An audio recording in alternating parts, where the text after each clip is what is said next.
maybe you could begin, Chella, by sort of charting, if you like, your personal journey into becoming a games writer and narrative designer. A lot of our attendees who may be students would be really interested to know that kind of thing. Okay, so I did a degree in English literature at Kingston University in London, well, Greater London. And then I did a postgrad in journalism, and I I did sort of crappy jobs, and then I got into PR and became a copywriter within the PR agency I was working for. And so I spent a really long time being a freelance copywriter. So I was always writing for the majority of my career. I've been writing some form or another, and then I sort of was doing sort of side hustle as a games journalist. And then I went full freelance as both a games journalist and a copywriter. So writing sort of PR and marketing, copywriting, and then games journalism, so writing for a website in the US primarily. And then I wrote for The Guardian, did some articles for them. And then as a result of being a journalist, you tend to do things like hosting panels, like, you know, like you're doing now. So chairing panels and presenting, you know, at BAFTA or at the V&A, I did some events for them and things like that. But I was always writing fiction on the side. As well. So I was, you know, like I have that bottom drawer novel. But, you know, I really seriously wanted to be a writer, and, you know, I was always doing like either an evening class to sort of like hone the craft. And then I created a writing group. And yeah, you know, we met every week and sort of workshopped each other's stuff. And for some reason, in all this time of writing about games as a video games journalist, I never put the world, my fiction world and my video games world together until I saw an ad for a course at the Arvon Foundation called Writing for Games. And I had this kind of light bulb moment. I was like, oh, wow, that would be cool. I mean, because it was always sort of lofty people that wrote games. And plus, you never really, I mean, I suppose you do a little bit now, or maybe I do now because I'm kind of in those circles, but they're never the sort of stars of making a video game. It's very rarely the writer. And also the role has grown in sort of significance and has become a proper career, whereas it wasn't for a long time. It was just the words were done by someone already on the team who just like had to stab because you needed some words. So yes, I went on this Arvon Foundation like writing retreat. So it's like a week writing retreat. It changed my life basically, which is not an overstatement. Like I literally came away from that, did another workshop on writing for radio because I thought it would be really useful for writing games, because you have to deal with audio and there's, you know, a lot of storytelling beyond dialogue in games, and, you know, there's lots of sort of playfulness with the medium. So yeah, so I wrote a radio play as a result of that, and I sort of sort of produced that with two friends, and we put it on at a local literary festival in Taunton. And then I signed up to a game jam in Bristol, and that's where I met Claire Morley and Claire Morwood. She was Morley then, Morwood now. And that's where Before I Forget was born. And now look at me. It's such a weird journey. Yeah. How interesting, because I used to work for the Arvon Foundation at one point. Yeah. So there you go. So maybe, I mean, that's an interesting point. How different do you think writing for games is, say, to other forms of writing? I mean, the key difference is the player, right? They can do anything they want. And yeah, they're both the beauty and the challenge of writing games, because in some ways you want to, well, depending on the game you're making, like how sort of channeled you want their experience to be, or how sort of like sort of open world sort of sandbox games, as we call them, where you just give them a playpen and see what they do, kind of thing. But even those open world games now have become fairly scripted in some respects as well, unless it's like a sort of Minecraft or those true sort of sandbox games that you have, like No Man's Sky or something, where you're kind of left to your own devices for a lot of the time. So yeah, so it's always the challenges. What is the player experience? How do we get them to do the things we want them to do, without making them feel like they're being led by the hand, without taking agency away from them or making it frustrating, or to make sure that the path we want them to go on is the most enticing and gives the most reward. So yeah, those are the main differences. And I suppose other forms of writing can be quite solitary. So, if you're a novelist, it's pretty much solitary. So you have your editor and you have input, but you don't have a sort of an audio department, props, character art, combat, world builders, like all these people that you sort of like sort of you intersect with all those things, and you've got to make all those things like sort of inhabit the same space and support each other all through this journey, like the years and years that it takes to make a game, even a small game like the ones that I make. Given that sort of vast collection of people and the way in which you sort of have to work together, does that mean the games are less interactive now than maybe they once were? Or no, I don't think so at all, because I think because the worlds that we can build, like technology's come on so far, that we were dealing, it like began with a black screen with a white square and maybe another white square, if you think about something like Pong, for instance, and now you can interact in completely different ways. You might not even use a controller. You might use, there are all sorts of like really cool sort of innovative ways of interacting with what's on screen.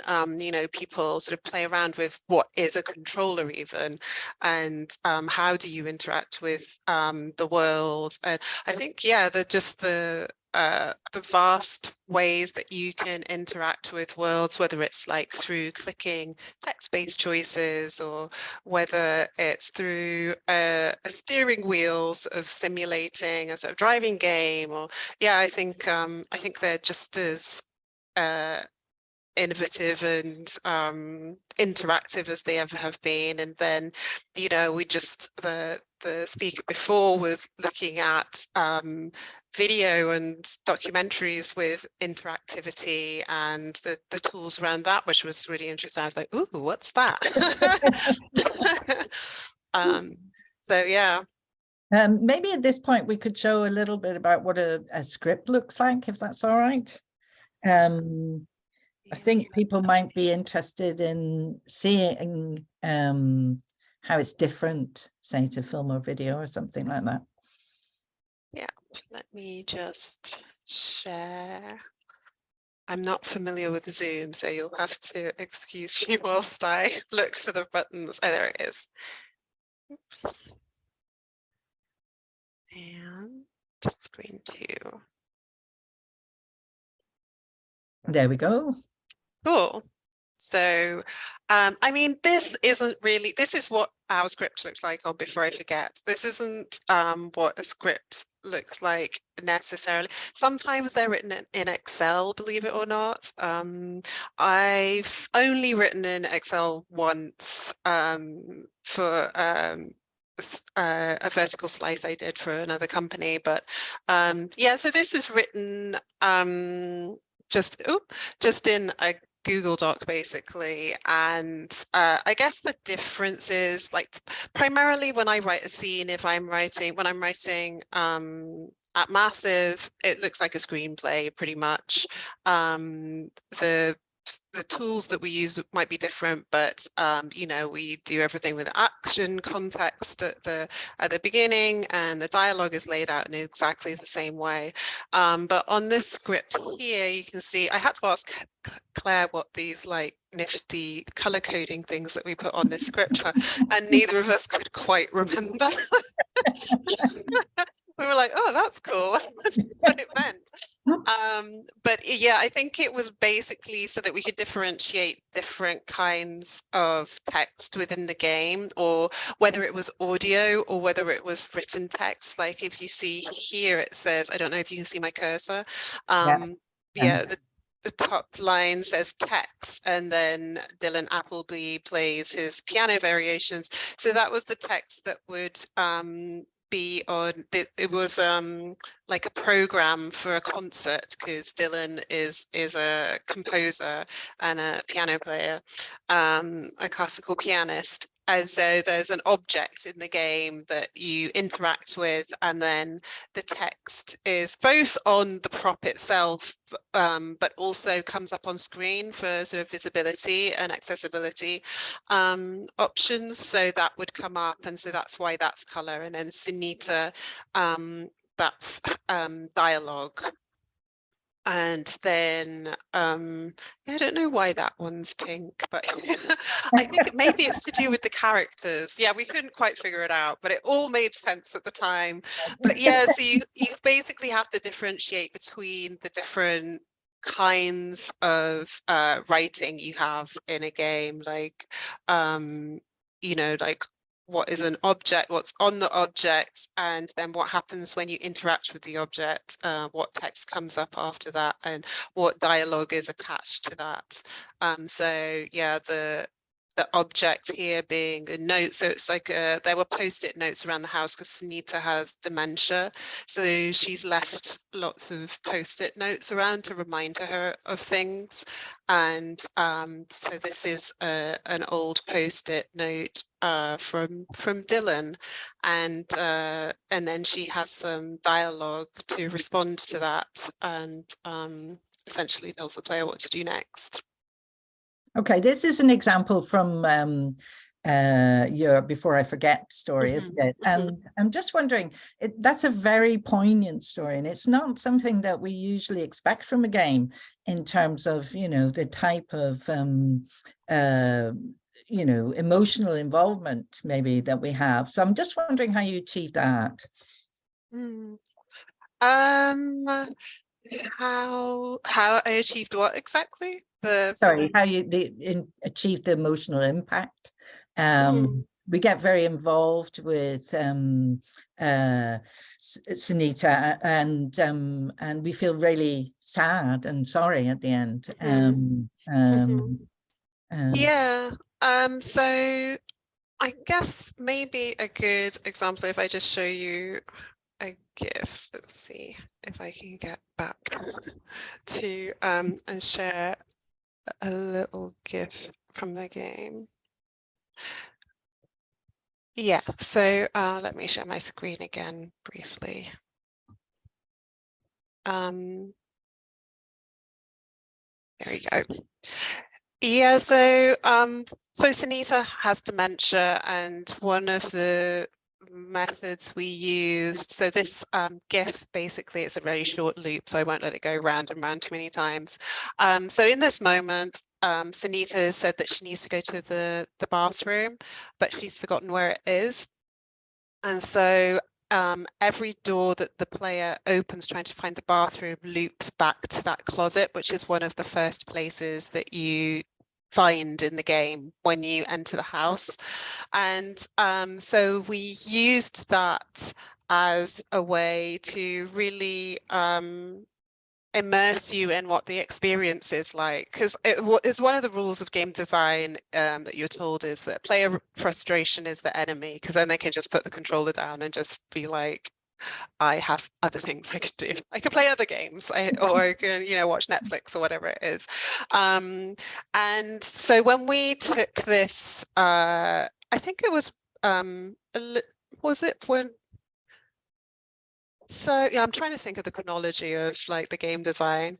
So we took a demo to shows, and we realized that this loop was making gamers, people who played games regularly, they were getting frustrated by it because they wanted to, like in inverted commas, beat the game, because that's the promise that games give you, is that like as a player, you will get better as you go on. You start from a point of low competency, and the more time you spend in our game space, the more things that we reward you with to increase your competency in the world. And then at the end, you're going to be this mega uber superpower, and you're going to be awesome. And obviously dementia doesn't work like that. So it was quite interesting when we saw people playing this loop, and we'd say, what did you think of the demo? And they'd be like, yeah, it was really cool. And so many people said, but how do you find the toilet in time? And we were like, oh, you don't, because she's forgotten where the bathroom is and she has dementia. And they're just like, oh. And you see this like moment where they're just like, oh, wow, I don't like that. That means, because there's no winning. The end state of dementia, sadly, is not a victory. So that became like a key game play pillar for us, basically, was frustration and sort of balancing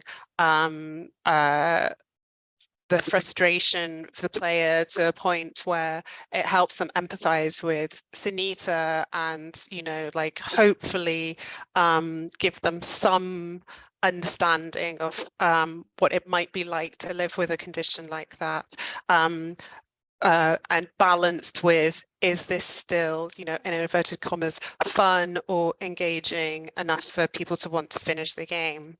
That's a really interesting point about subverting those kind of ways of playing and what that does to people. I'm really interested in that.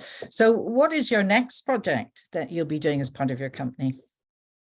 Yeah, so we're currently working on Windrush Tales, which is a narrative game about the Windrush generation, as the title suggests. And for people who don't know, Windrush was a period of immigration of people from the Caribbean to the UK between 1948 and 1972.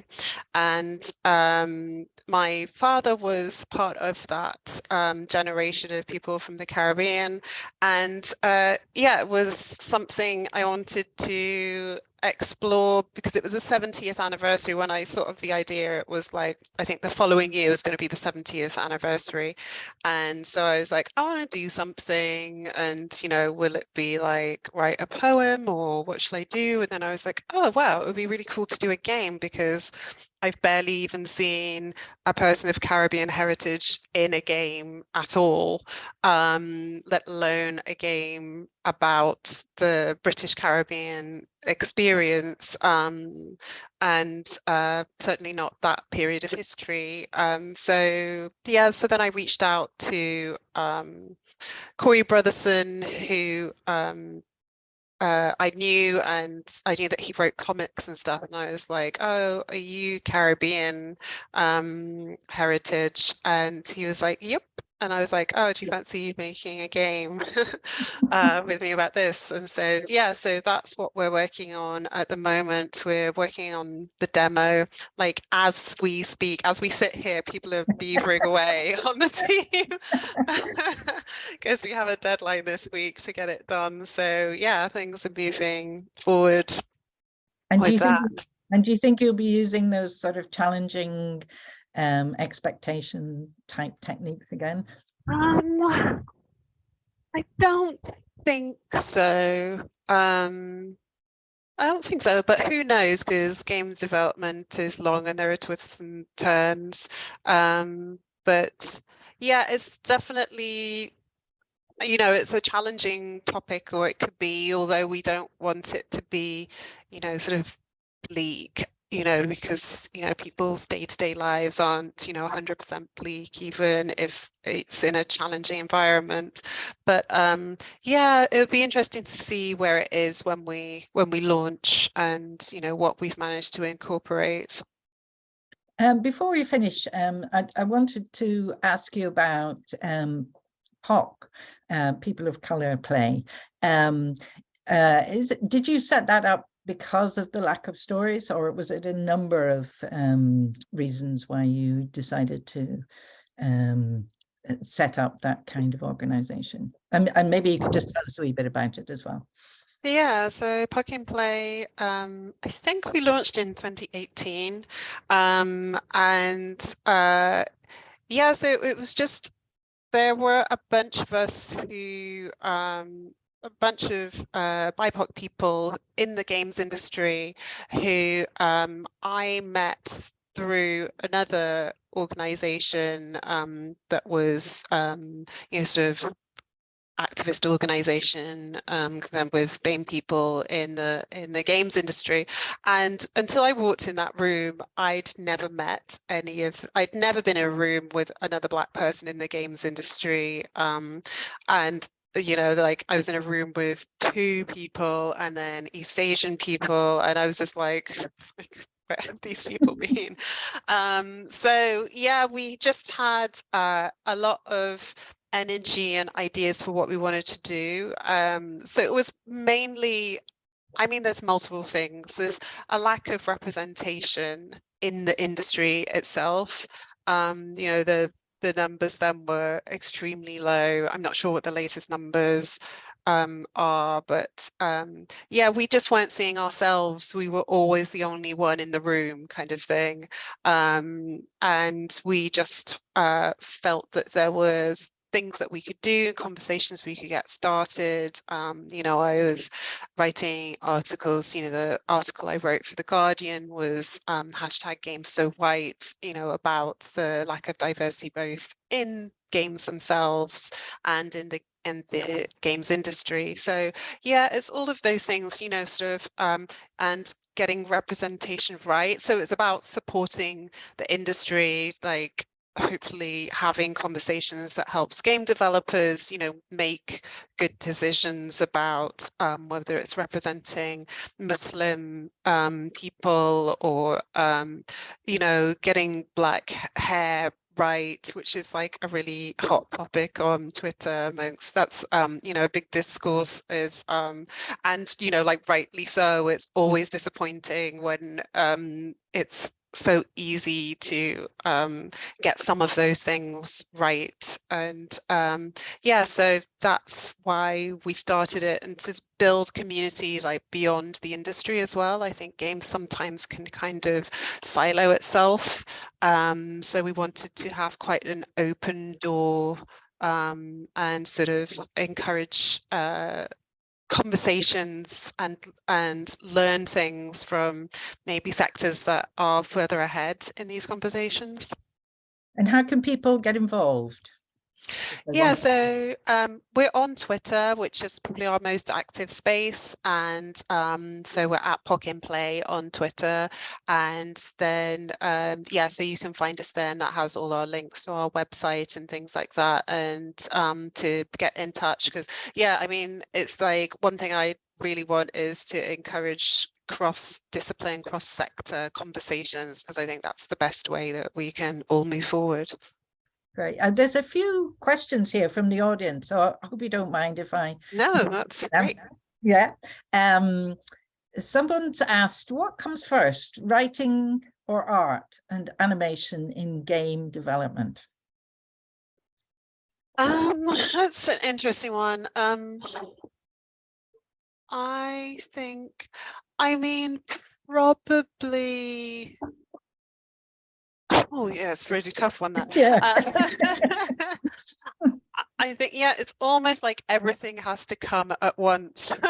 And I guess it depends if you are building an engine, like a game on an engine, so then you'd be testing sort of like animation models and things like that all at the same time, or if you have an existing engine, or maybe you're borrowing models from your previous game and things like that, so so maybe it wouldn't be animation, but I think art and story definitely have to have conversations, because I don't know how you'd illustrate the world before you knew what the world is. So like, because writing starts with world building and sort of like the overview of the story and what the themes are and stuff, which yeah, so unfortunately it all has to kind of try and come together. But I think quite often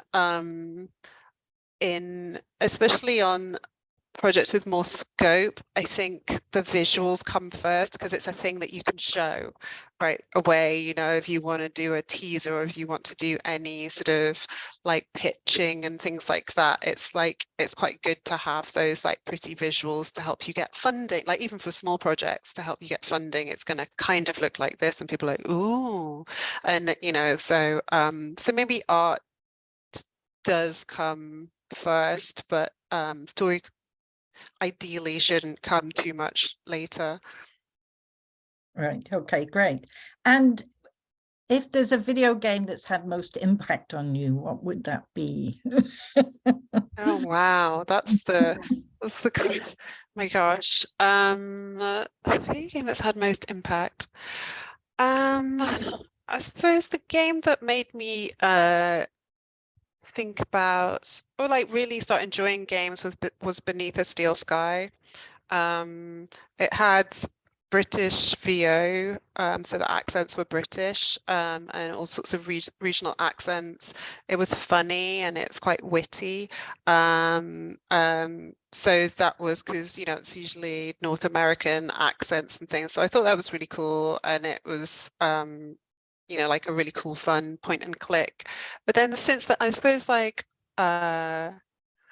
games that had the most influence. I mean, and Before I Forget is probably the games that we kind of looked at in that. Virginia was a really big influence, which is by, I think it's like a two-person British team, and that was influenced by 30 Flights of Loving, which and both of those games use lots of cinematic techniques like jump cuts and things like that, which lent itself really well to Before I Forget. What, as a writer and narrative designer, What Remains of Edith Finch is just like pinnacle of narrative design. So although it didn't like influence Before I Forget directly, but yeah, and then the obvious things like Gone Home, we looked at, but we looked at that in a way to decide what we weren't going to do in some ways. So it was a good starting place to see what we wanted to do differently, or like what didn't work for us that was in that game that worked really well for that game. So yeah, so sometimes you look at things and it helps you go in a different direction. And then beyond games, Up was one of the references that I pointed the team to all the time, in terms of how to get people to invest in a love story. I think that film is so brilliant. That opening of Up is just fantastic in setting that romance, which is the heart that drives that film. So yeah, so that was a really important reference point for us as well. And are there any stories that you're thinking about telling in the future? I mean, I know you're working on the Windrush story, but is there anything else that's bubbling away? Yeah, there are things. There was something that bubbled up into my head. I think it was like 2 weeks after we launched, before I forget. And I didn't tell Claire for about 3 months because I thought she'd kill me if I said I got an idea for a game. She just be like, go away, Chella. I need to quietly look at the ceiling for 6 months. So, but there's always ideas bubbling, and like there's ideas for like film scripts or TV scripts, and yeah, there's always little projects in my head. And if there was a piece of advice that you'd give to would-be games writer about interactivity, what would that be? Yeah, maybe I think a medium that's sometimes overlooked when we talk about writing for games, we tend to look at cinema or TV. But I think look at theatre, which is, essentially it has that close relationship with the audience like games do. And I think there's more in common with theatre in games, and also with dealing with a three-dimensional space and like how that works and how that works for an audience and what audience interaction is like. And yeah, so I think look at theatre. Oh, that's really interesting, because that's one of my areas of research. So I must talk to you about that more.